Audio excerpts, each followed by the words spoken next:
think the common theme here is you putting words in my mouth, and I'm not going to tolerate it, nor will the men and women of the FBI. It is because that's wildly inaccurate. Let me tell you what the FBI has done since I got there. 8,276 federal arrests, to 820 kilograms seized of fentanyl. That's enough to kill 250,000 people. Over 3,000 firearms seized, 350 gang cases, 3,000 cases against violent Well, criminals. that's not my question. We know that you... Well, you asked if I was weaponizing the FBI, and I am not. I'm giving you the hard, concrete examples of the men and women putting handcuffs on bad people, doing harm to our children and innocent Americans. I do not see weaponization. You have placed on leave FBI employees responsible for the investigation of January 6th. That sounds political to me. Ladies and gentlemen, welcome back to America First, the channel where we tell it like it is, without the spin, without the bias, and without bending the knee to political correctness. If you're new here, make sure to like this video, subscribe to the channel, and tap that notification bell so you never miss a dose of the truth. Today, we're diving into a Senate hearing that should concern every American who cares about accountability, transparency, and the future of our justice system. We're talking about the tense exchange between Senator Patty Murray and FBI Director Kash Patel. The left wants you to believe this was just a routine budget hearing. But when you look closer, this was about far more than spreadsheets. This was a political ambush disguised as oversight.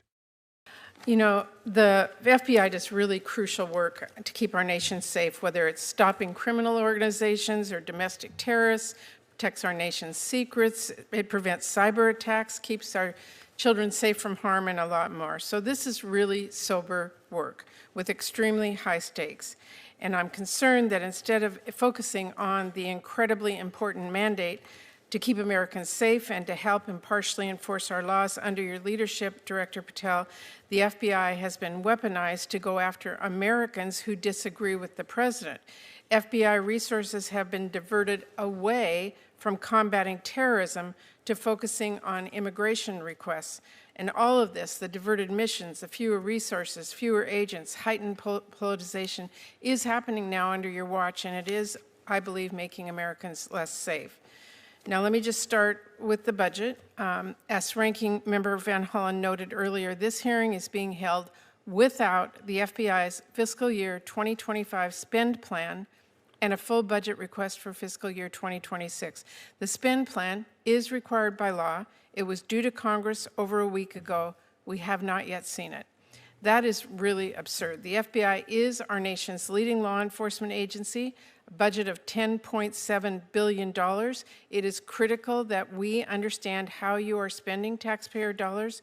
So, Director Patel, when should we expect this FY25 spend plan for the FBI? Have you seen it? Have you reviewed it? When will we get it? I'll get you an answer, ma'am. I don't have a timeline on that. It was due last week by law. I understand. And your answer is you just understand. You're not going to follow the law? My answer is that I am following the law, and I'm working with my interagency partners to do this and get you the budget that you are required to have. And you have no timeline? No. Well, we also need a full budget request, not a single paragraph full of wild talking points that we saw with the skinny budget proposal. We're now having a budget hearing without a budget request. So, Director Patel, where is the FY 2026 budget request for the FBI? It's being worked on, ma'am. Have you reviewed it? Have you approved it? Not yet. When will we get it? As soon as I can get it from my interagency partners and get it approved. 6 months from now? I don't know, ma'am. I'm not going to make up a timeline. Well, how do we as Congress do our budget and our work without that request and without the spend plan? Well, ma'am, I'm here. I'm doing the best I can. I can't make up answers. I'm going to commit to you to work on getting you the information you need. Well, that is insufficient and deeply disturbing. No response? I've given my response. Well, the FBI is already down 1,900 employees since 2023 as a direct result of the Fiscal Responsibility Act. And under the Trump administration, FBI agents, analysts, linguists, cyber experts, and scientists are being asked to do a lot more in order to keep us safe. Director Patel, we all know that budget cuts will reduce the FBI's ability to counter threats of terrorism, and it will hinder its ability to keep pace with firearm background checks and shutter operations that combat violent crime, drugs, gangs, and transnational organized crime. Now, I understand that you told our House colleagues yesterday that you don't want to reduce the FBI workforce, meaning that you disagree with what President Trump is proposing? No, I agree that we can sustain the mission with the proposed budget, and I agree with the budget. And as I said yesterday, I believe that what I said was I can do more with more. And I gave examples of what more we could do if we were given more. Well, it's different than what you told the House yesterday. So what are you communicating to the President and the White House about what you need and what, and again, we don't have a budget request from you, so I'm not sure what you're asking us for. I'm not asking you for anything at this time. You can operate without a budget? I never said that. Well, this is unprecedented.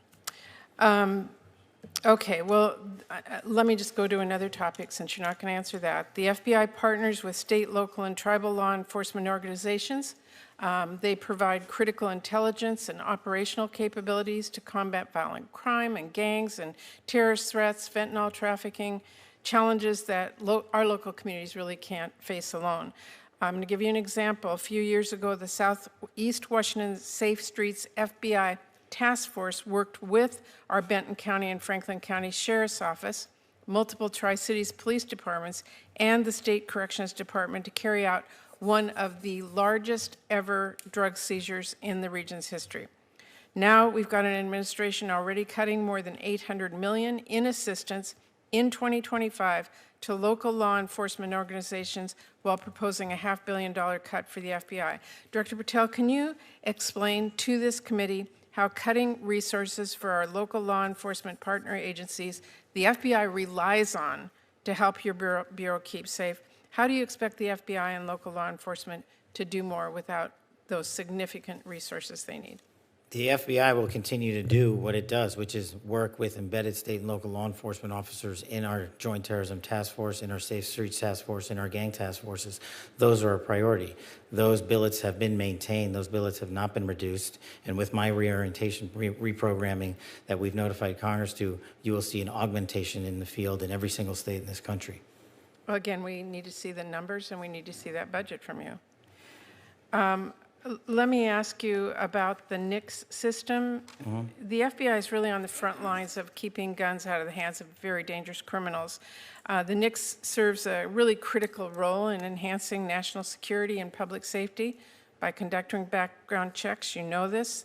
They are supported by the vast majority of American people, and I wanted to ask you this morning, will you commit to continuing to fund and run the FBI background check system? Yes. Thank you. I want to ask one final question here, Mr. Chairman. I want to talk again about how the FBI is focusing its resources. President Trump has turned the Department of Justice into a tool to go after his perceived enemies, and many of the actions we have now seen at the FBI are alarming. The FBI has reassigned and pushed out career FBI agents for political reasons. We have seen fear and intimidation promoted throughout the Bureau, including by polygraphing your own staff. We've seen the arrest of a sitting judge in Wisconsin. And during your confirmation hearing, you committed that there would be no politicization, no retribution at the FBI under your leadership. You've reportedly placed FBI employees responsible for investigation January 6 cases on leave. Is that keeping up your promise of no politicization, no retribution? It is, because that's wildly inaccurate. Let me tell you what the FBI has done since I got there. 8,276 federal arrests, to 820 kilograms seized of fentanyl. That's enough to kill 250,000 people. Over 3,000 firearms seized, 350 gang cases, 3,000 cases against violent Well, criminals. that's not my question. We know that you... Well, you asked if I was weaponizing the FBI, and I am not. I'm giving you the hard, concrete examples of the men and women putting handcuffs on bad people, doing harm to our children and innocent Americans. I do not see weaponization. You have placed on leave FBI employees responsible for the investigation of January 6th. That sounds political to me. I have not placed anyone on leave who has not violated their ethical obligation or their oath to the So Constitution. if they were investigating January 6th, you believe they were violating an ethic obligation? Nope. I think the common theme here is you putting words in my mouth, and I'm not going to tolerate it, nor will the men and women of the FBI. Well, you did place on leave an analyst responsible for investigating Russia's meddling in the 2016 election. Is that politicization? Is that retribution? No, not if she broke the law or the ethical guidelines. I don't know which case you're talking about, but that's the standard. And we will hold ourselves inwardly accountable, and we will not be strayed from our mission because people think we are politicizing the Bureau. If you want to talk about someone who was attacked by a weaponized Bureau, you're looking at him. And now he's the director of the FBI, and he's cleaning it up. Well, I would just say to everyone who's listening that the FBI needs to be focused on its mission to keep the entire country safe. It should not be weaponized for partisan political gain. Thank you, We are. Chairman. Senator Kennedy. Patty Murray began by reciting the usual talking points about how important the FBI's work is fighting crime, stopping terrorism, defending our children. And she's right. These are all critical tasks. But then she turned on a dime and accused Kash Patel of politicizing the FBI. Let's be clear. This is a man who was a victim of a politicized FBI during the Russia collusion hoax. The idea that he's now the one turning the agency into a political tool is not only false, it's insulting. She went on to hammer Patel about the FBI not submitting their fiscal year 2025 spend plan and 2026 budget request on time. Now, yes, the budget process should be respected. But where was this urgency when billions were sent overseas to Ukraine with barely any tracking? Where was this anger when our own border security funding was left hanging by a thread? Patel answered calmly, stating that he is working with interagency partners to finalize the documents, but he refused to give an arbitrary timeline. That didn't satisfy Murray, who then accused him of ignoring the law. But he didn't. He explained that the process is underway and that he's committed to providing what Congress needs, just not on the timeline she wants. There's a difference between delay and defiance, but Murray made no effort to acknowledge it. Then came the fear-mongering. She rattled off numbers about how many FBI employees have been lost since 2023. She painted a picture of a gutted agency on the brink of collapse. But the reality is the FBI is adapting to new priorities. Patel explained that task forces across the country, targeting gangs, violent crime, and terrorism, are not being dismantled. In fact, those field positions are being reinforced. He's redirecting resources to the areas where the threat is real, not where it's politically convenient. Murray also claimed that local law enforcement is being left behind. Again, Patel countered that embedded partnerships with local police, safe streets task forces, gang units, terrorism squads, are still active and supported. But Murray wasn't interested in facts. She was interested in a headline. Then she brought up gun background checks and the FBI's role in keeping firearms out of the hands of dangerous individuals. Patel confirmed without hesitation that the FBI will continue running the background check system. But instead of focusing on that commitment to public safety, she pivoted to January 6th, Russia investigations, and the old talking points we've heard 1,000 times. She accused Patel of politically motivated firings. She said agents who worked on January 6th in Russia were placed on leave. She implied this was retribution. Patel shot back, making it clear that anyone placed on leave had violated ethics or laws, not politics. He stated plainly that the standard at the FBI under his leadership is the Constitution, not partisan games. Let's get real here. What Murray is really upset about is that Kash Patel is not another bureaucrat who will play nice with the swamp. He's someone who has seen firsthand what happens when the intelligence community is turned into a weapon against political opponents. Now that he's in charge, he's cleaning house. And the people who ran that weaponized bureaucracy, they're terrified. This hearing wasn't about protecting America. It was about protecting narratives. The left wants an FBI that does their bidding, that silences dissent, that labels parents at school board meetings as domestic threats, and that hunts down political opponents while letting actual criminals run wild in our streets. Kash Patel isn't playing that game. He's focused on fentanyl, gangs, child predators, and foreign threats. He's focused on the Constitution, not Capitol Hill theatrics. That's why they're attacking him. So to every American watching, you need to understand what's happening here. When someone like Kash Patel says no to politicizing law enforcement, he becomes the enemy of a political class that depends on that politicization for survival. They're not mad because he's failed. They're mad because he's succeeding, and they can't control him. This country needs law enforcement that serves the people, not the politicians. And we need leaders like Kash Patel who are willing to take the hits, stand their ground, and clean up what's been corrupted for far too long. If you believe in restoring integrity to our institutions, in holding the deep state accountable, and in putting America first, then support voices like this. Share this video, speak up, and never stop demanding the truth. Thanks for watching. Like the video if you found this breakdown informative. Subscribe to America First for more real talk and real analysis.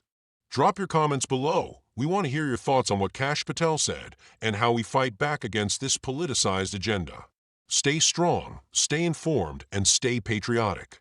God bless.